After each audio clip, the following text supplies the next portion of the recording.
Next question exercise 6.4 question number 3। देखिए एक चीज़, triangles आपको दिए जाएं और फिर उनका एरियाज़ का रेशो और कुछ साइड का रेशो आपको दिखाए तो आप सोचते हैं कि एरिया थ्योरम यूज़ होगी, लेकिन ज़रूरी नहीं है। ये चीज़ आपको ध्यान में रखना है।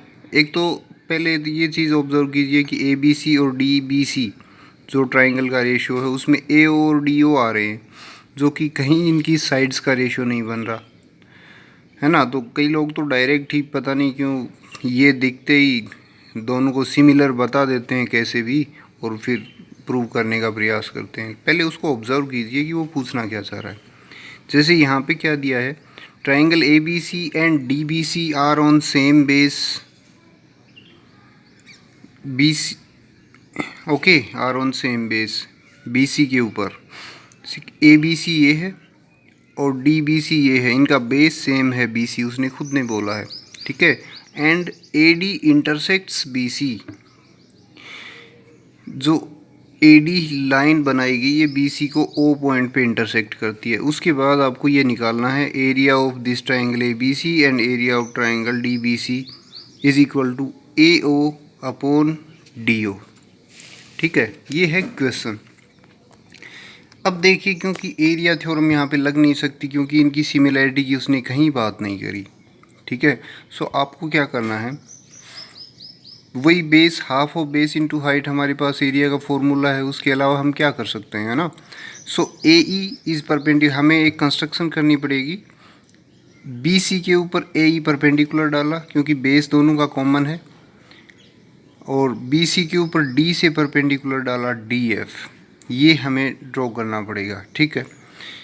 उसके बाद हम एरियाज़ फाइंड आउट करेंगे, ए बी सी का, डी बी सी का। एरिया देखो, area of A B C का एरिया क्या होगा, बेस बी सी और A E, half of base into height. Half of base तो बी सी था और ए ई उसका परपेंडिकुलर बन रहा था।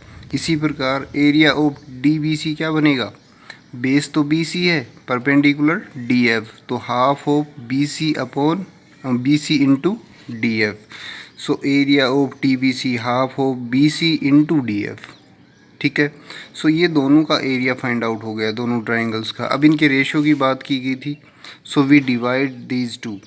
On dividing area of A B C, area of D B C equal to half of B C into A E, half of B C into D F. और यहाँ पे half से half cancelled out, B C cancelled out, and A E upon D F आ गया, जबकि हमें चाहिए था ए ओ अपॉन डी ओ। अब ये कहाँ से आएगा, इसके लिए आपको जाना पड़ेगा डायग्राम के अंदर। हमें दिया मिला है ए ई अपॉन, इसके इक्वल क्या मिला है, ए ई अपॉन डी एफ, इनका रेशो, जबकि ये हमने बनाए, ये कंस्ट्रक्शन से आई है, ये तो हमारे क्वेश्चन में है ही नहीं। सो इनको रिमूव करना पड़ेगा, और इनको रिमूव करने का तरीका, क्योंकि रेशो है साइड्स का तो सिमिलैरिटी हो सकता है, और सिमिलैरिटी चेक करते हैं। ये ट्राइंगल बनता दिख रहा है, एक ट्राइंगल ये बन रहा है। इन ट्राइंगल को क्या हम सिमिलर दिखा सकते हैं, मुझे लग रहा है यस। क्यों, क्योंकि एक एंगल तो हमने कॉमन ले लिया, और एक ये वर्टिकली अपोजिट एंगल बन रहा है इन दोनों ट्राइंगल्स में। सो एंगल एंगल क्राइटेरिया तुरंत लग जाता है, देखते ही ये पता लग रहा है कि A E O and D F O similar हैं। वो मैंने प्रूव भी किया है in triangle A E O and D F O. A E O and D F O 90 degree, ये हमने प्रूव, ये तो हम बाई कंस्ट्रक्शन आया। दूसरा ए ओ ई और डी ओ एफ, ये इक्वल क्यों बने, वर्टिकली अपोजिट एंगल्स हैं। So by angle angle criteria